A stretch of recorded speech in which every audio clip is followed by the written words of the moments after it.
In a world full of distractions, there is one big question on every dog owner's lips. How do I become more than just the person holding the other end of the leash? We all get dogs with a dream in mind, a vision of the future. And if right now your everyday reality isn't quite that picture you had in mind, you are in the right place. It really doesn't have to be this way. You absolutely can and will be more to your dog than just the person who gets in between them and the world. The key is you need to be more sexy. More sexy than the neighbourhood cat. More sexy than the jogger in the park. More sexy than that half-eaten hamburger they just found on the floor. And yes, even more sexy than the dog across the road. I'm Tom. And I'm Lauren. Together we're Absolute Dogs. And you're listening to the Sexier Than a Squirrel podcast.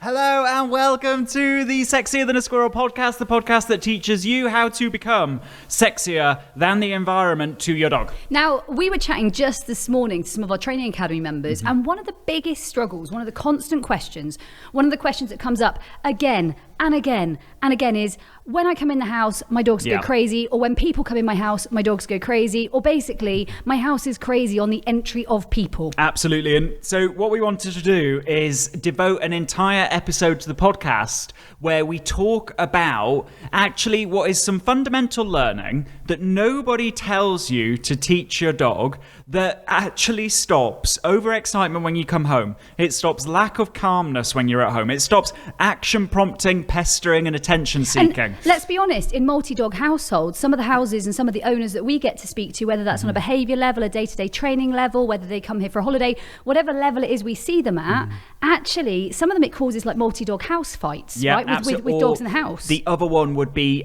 separation anxiety. And dogs that bark the second their owners are about to leave. Or even I've had a case recently where the dog, the minute the owner goes to leave, is running after the owner, trying to grab their trousers, trying to like pull them down. Like this is quite it's an extreme pain for the owners, right? Like fact, as in it's very upsetting. Yeah, exactly. And the thing is that, you know, it's a fundamental piece of learning, and yet we're not told that we need to teach our dogs this. And also it can lead to some very serious things, and Lauren's just alluded to them. In fact, I was speaking to an owner just the other day where if they said the words goodbye, then the dog would actually lunge at them, would try and bite them, would grab their clothes, would bite their hands. Isn't it, Tom? It's severe. Absolutely. And so what we're going to talk about in this podcast, we're really excited that you're listening, Game Changers. What we're going to talk about actually is a gift that you can give your dog, and it's also a gift that you give yourself. It's a vital piece of learning for a happy, harmonious relationship. It's like an act of kindness for the whole family, right? Yeah. Because this is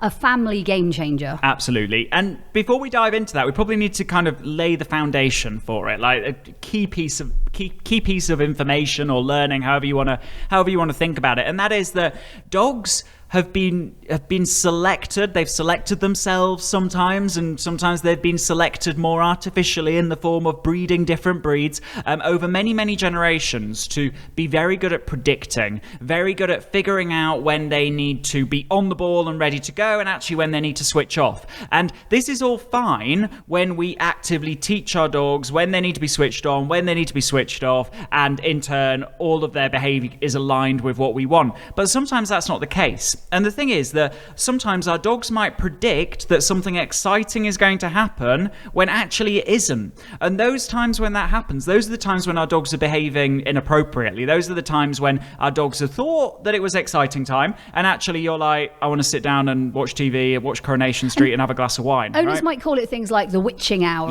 or the sort of, they go the crazy like zoomies around 5 o'clock. Or chasing tail, or whatever it might be. And it's just this mismatch between that dog's blueprint of the world and how they think how the day should pan out, and actually how the day is panning out.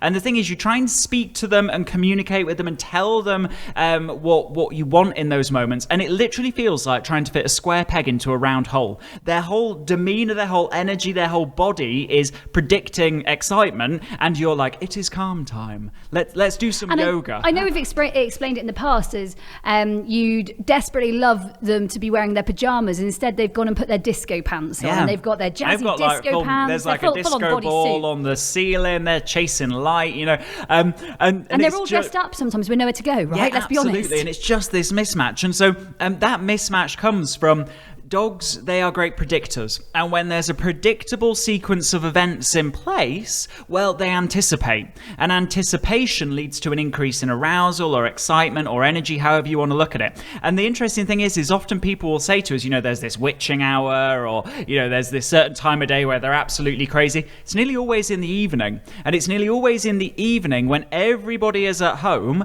and they are predicting that something exciting is going to happen. It's a series of events, right? So you've had a series of events. They're all very predictable. And that series of predictable sort of patterns happens of a similar or at a similar time in the evening. And it seems They've almost got their fairly disco obvious, outfit right? on, and you've not got yours on, and they're thinking, what on earth are you doing? Like, you are dressed down today. Mum's not got she's got a dressing gown on. What are you doing? The key She's is even got her fluffy slippers. Yeah, what is this about? She's meant to have her heels on or something. I don't know. The key is that if we are predictable in the nature with which we interact with our dogs, well, that is going to lead to a bad outcome. So I want to give an example. I've been working with a client, and I know, Tom, you know the same client. We both know of them, and they are a really lovely, lovely, lovely team. The owner, it's a husband and wife team, and they've got a really sweet little dog. Yeah. And she's an amazing little dog. And yet, when she's left alone, every time she's left alone, when the owners leave the house, separation anxiety ensues, and she's screaming, she's barking. And yet when they're in the house and everything's as it should be in her mind, everything's very lovely, and she has access to them all the time. And when they leave the house, suddenly they leave her alone, and the whole situation and picture changes. Now, on a practical day-to-day basis, this seems like it should be okay, and yet it really, really isn't. But if we look at it a little bit deeper, we can kind of tease it apart, right? Absolutely. And that's because a vital lesson has not been taught to her. And that is that just because I am present in the house doesn't mean that you should have access to me. And the reason why that is because if we think about logic, we think about that predictable chain of events that dogs use to learn. Well, if our dogs understand or believe, or it's part of their blueprint, that if you're in the house, they should have access to you, well, that means that your presence is important. And with dogs, important events lead to excitement. And on the flip side of that, it also means that your absence is important. Now, if we think about what separation anxiety is, well, separation anxiety is they've discovered that your absence is important, and whatever emotion is driving that, whether it's anxiety or frustration or an inability to disengage or whatever it might be, it's actually the core to that learning is their blueprint of the world is that absence is important, presence is important. And so what we're saying is that the biggest gift that you can give your dog, and we're going to talk practically about how this looks in just a second, is actually to teach them that just because I'm present in the house doesn't mean that you should have access to me. And I think it's important that we really make that super clear. Just because I'm present does not mean you should have full access to me. Like we can say that a few times, because I think sometimes my owners, they hear it and yet it's hard to live it. And yet, Tom, we both live this with our dogs. Yeah. And I think that in the last 5-6 years, it's enhanced my household. And I know the same with your household. Just so much. Like, it's a really nice way to live with dogs. Absolutely. It's led to increased calmness. It has also led to a lack of coming home or leaving the house being an event, so to the point where they keep their eyes closed. And for me, I think one of the biggest ones owning a multi-dog house was with previous dogs, Poppy and Bella. Back in my early days, we would have dog aggression, like fight sort of situations, because you'd come in the house, one would be up against your legs, the other one would strut over, everything would be exciting, everyone would be going, hey, how are you doing, nice to see you, woo, type stuff. And you know what, there would be issues, and I don't see that I just don't see it these days. And it is such a different picture to where we were, I don't know, 10, 15 years ago, because we have such a different greeting picture and we have such a different daily picture. Absolutely. And it's all underpinned by something that seems so insanely simple, and that is that our dogs now understand that just because we're in the house doesn't mean that they should have access to us. Now, signs that your dog might think that presence does mean access to you, well, they might occupy themselves with action prompting and attention seeking. You might find that it's quite difficult to inspire calmness with them because they're constantly predicting that because you're there, something important is about to happen. It might be that they're showing you that quite obviously in the form of separation anxiety. So maybe your neighbour's letting you know that when you're out of the house, actually they can hear your dogs, or maybe you've got some sort of monitor and you can tell they're disliking it, or even as simple as, I didn't see necessarily 10, 15 years ago separation anxiety as a dog who couldn't eat when I was now out of the house. Whereas now when I look at my dogs, I know that definitely I've observed in the last 5 years a couple of dogs who cannot eat when you're gone. Well, actually that's something we need to grow and inspire and develop and change, because actually that is an indicator for us of actually they're not that comfortable when we're away. 100%. And then so I suppose it's looking for subtlety, absolutely, right? And even down to if your dog doesn't understand that your presence doesn't mean access, well, actually, putting them in a crate or putting them in a pen or even just closing them into a room of the house, that is going to lead to quite a response where all of a sudden we're forcing something that is not part of their blueprint of the world. We're now forcing them to not have access to us, and that's likely to lead to barking, it's likely to lead to maybe scratching at the door, whatever it might be. And what's really interesting, or at least I think this is really interesting, that actually some dogs, they don't have separation anxiety. They're fine when the owner leaves the house, but if the owner is at home, they cannot be separated from them into a different room in the house. And that is purely because they think, well, if the owner is present, well, they've got to have access to them. Now, interestingly, I know that Tom, when you come into my house, and I know for myself, when I go into Tom's house, the house remains pretty the same. Like, you'll come in, and I know, for example, Easy, my border collie, absolutely loves Tom. She thinks he is the best thing.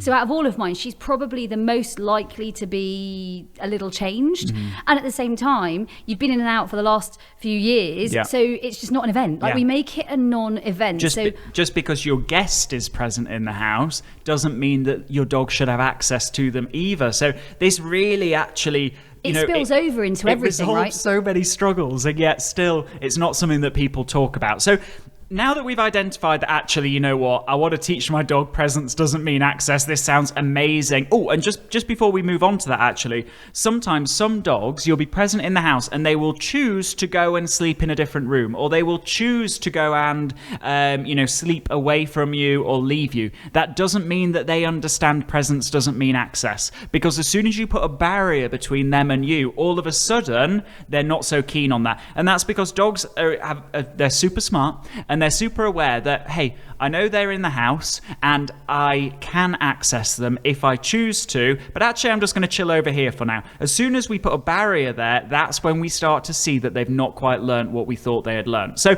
how do we train and build and grow presence doesn't mean access? So first off, I mean, I walk into my home and I walk straight through our sort of dog area to go into the hallway. And straight away, whilst I acknowledge where everybody is and I have a look, I don't make any big deal. So I don't come in and make a big event. Hi guys, how you doing? Woo! Like, I don't come in and like fuss them all up. And I'll be honest, like 10, 15 years ago, I definitely would be like, oh, it's so nice to see you. And you know what? I would be like really sort of getting them excited. And actually what I've realized is it doesn't serve me very well, and it doesn't serve them very well, because I can walk in and out and they barely lift their heads and kind of like look up. I mean, I might get a little like raise of the head. They're not really needing to do anything for me or me needing anything from them, other than if I say, hey guys, we're going to go training, or style, let's go. Or I don't know, should we go for a wander? Like going out for a walk? Like I'll interact if I want to, but at the same time I don't need to and I don't have to. And I can walk straight through. And we've got a definitely a multi-dog household, and we've definitely got a gated community. So we might have stair gates, we might have a puppy pen, we might have a stair gate across a hallway. I'll adapt it depending on what we're we're doing, and also whether we've got any guest dogs. And so for me, it's actually something that we do on a day-to-day basis. Like we just adapt it. And it doesn't mean that when I come in, everything is a party. Like I come in and I carry on doing my own thing. I might make a cup of tea, grab a glass of water, wash my hands, whatever. You know what, I'll do something else, but not immediately fuss the dogs. Absolutely. And then leading on from that, Lauren's alluded to something that's absolutely vital to really achieving this with your dog, and that is that we've got to give them opportunity for them not to have access to us.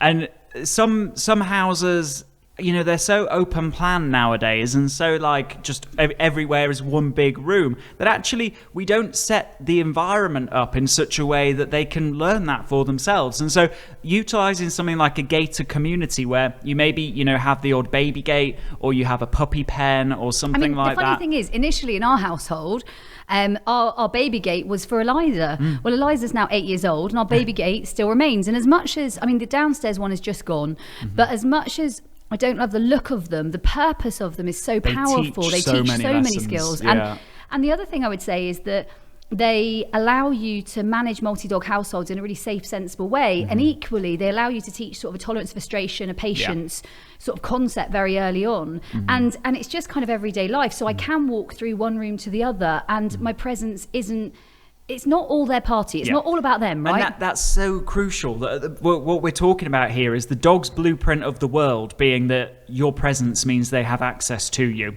And we're talking about how actually the world isn't like that. But the world isn't like that if we give them plenty of opportunity to learn that the world is not like that, right? And so what we're saying is that actually, you know, utilizing your environment, maybe changing your environment a little bit, maybe setting up opportunities for training for the sake of training this solely is going to be really, really powerful, and a big gift that you can give your dog. And it is a huge gift, because I would say that my dogs are happier now than they ever were. They're calmer now than they ever were. They're absolutely the easiest dogs I've ever lived with. And I've had dogs all my life. I've had dogs since I was, I grew up, my first dog was a red setter. My second dog was a lurcher.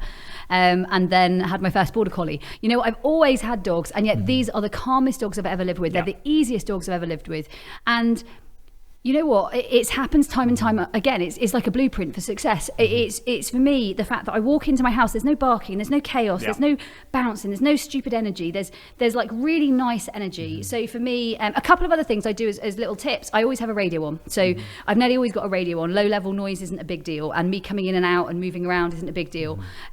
Second one is, if they are being really silly and being really crazy, that's actively a reason for me even more so not to make a big deal. And if anything, I'll toilet them calmly. So take them out, take them to the toilet calmly, and then go back into more calmness in the house. So I think that's also important. And just like Tom says, I try really hard to be unpredictable with what I do. So I'm not predictable. I'm as unpredictable as I can predict that I am. And so the interesting thing is sometimes our dogs will point out to us that we've been predictable. For example, it might be that at a certain time of day they seem to be quite excitable and struggling with calmness, and that suggests to us, oh, actually I need to make this a calm time of day for the time being. That this might be a time of day where they don't have access to me. This might be a time of day where I put them away, I give them a long-lasting chew, and don't feel bad about that. Because good. Actually they are stressed if you do not teach them this, and we know that the world at times is going to mean that they don't have access to you. So what better way to prepare them than to prepare them in a really nice process? The other thing I would always consider in this is that there are some times of day that are harder to be unpredictable with. So for me, for example, first thing in the morning, I get up, I don't know, around 6ish, and I always let Style, Ever, Brave and Classy out together. So they always go out together, and yet it's hard to be unpredictable because they've got first access to the door. So I often let those guys out first. And so there are times that predictability kind of, it's hard to ditch it. But where you possibly can ditch it, and even in a sense there, the way I will ditch it is I might let Style and Ever out, and then I might call them in, and then I might let Classy and Brave out. So I'll adapt it in some way. Or sometimes I'll go out and I don't know, I'll check the fields and check there's nothing going on, and then I'll let them out. So I will try and adapt stuff if I can, if it's possible, and absolutely try where possible to ditch routines. And it might be, for example, that you go and greet your dog on a morning, and you as in you walked out down into their area, whatever area that they were in, or walk through, however your setup is. You take them out to the toilet, and then they come back into the house, and they immediately get some kind of long-lasting chew, calming activity, and you go somewhere else and they don't have access to you. So you start the day without access, and that is a really powerful lesson as well. I just thought of something that was interesting. I was away at the weekend, and we were staying in a hotel, and we had 3 of our dogs with us. And actually, this is another one. Presence doesn't mean access. I got up in the middle of the night. I couldn't sleep. I don't know. It was just like it is right now, which is sweltering. So we apologise. We're both like, we are absolutely like, it's so boiling. Like, this is like super hot for this time of year here. And I was literally around, but I didn't need any dogs with me, and yet they're in the hotel room with me, and yet I didn't need their presence, if that made sense. And I wasn't accessible. I was literally up. I was mooching around for 10 minutes, and then I was back to bed. But what I wasn't doing is interacting with them in a crazy way. And it was great to watch that they immediately went, oh yeah, okay, back to sleep again. That's the kind of calmness that this instills, right? Like that, or I don't know if you're like me, but I constantly leave the house and go back because I've forgotten something. It's the best way to ditch the routine. I've decided it's like bang, in, out. I am not exciting. They kind of look at me like, seriously, can you just leave me alone now? I need to go to sleep. Like that sort of thing in a daily life, right? So when you're introducing this, guys, what we want you to be aware of is that there are almost like 3 different variables that we've got to think about, 3 different things that we've got to consider in relation to weaning our dogs onto this and growing this into their world. And that is, first of all, distance from us. So the further away from us that they are when we're present, the harder that's going to be. So start close. Second is, think duration. The shorter time that they don't have access to us, the easier it's going to be. So start short and grow it. And then thirdly is visual barrier. Dogs, if they can see us, it's probably going to be easier for them. So start with situations in which they can see you. Maybe it's that you have a little crate next to you and you're working away on your laptop, and they spend a short amount of time in there with visual access very close to you. And then you build that up over time to the point where maybe they can be in a different room in the house and they're totally fine with it. But it starts actually at, first of all, discovering that just because you're present doesn't mean that they should have access to you. Building a blueprint of the world like that actually prepares them for the real world, and it resolves all of those struggles that we opened with. So I think this is an amazing place to grow with our dogs, right? I think it's an amazing place to grow ourselves. I think this gives huge amounts of skills for us to work on. So really, we invite you to have a go at this. Yeah, have a go at it. Give your dog the gift of presence doesn't mean access. Give yourself this gift as well. It gives you a bit of time off. And the key is, guys, that you don't realize you have a problem until you have a problem. And so putting this learning in place actually resolves so many problems that you didn't even know you were going to have. And that's a cool place to be. So that was this episode of the Sexier Than a Squirrel podcast. We will see you next week. And remember, stay sexy. Hey, before you go, have you taken part in the worldwide Sexier Than a Squirrel challenge? It's a 25-day online video program, huge energy, amazing community, and over 6,000 people are already taking part. The only question is, where you are today, where do you want to be 25 days from now? Head to absolutedogs.me/sexy.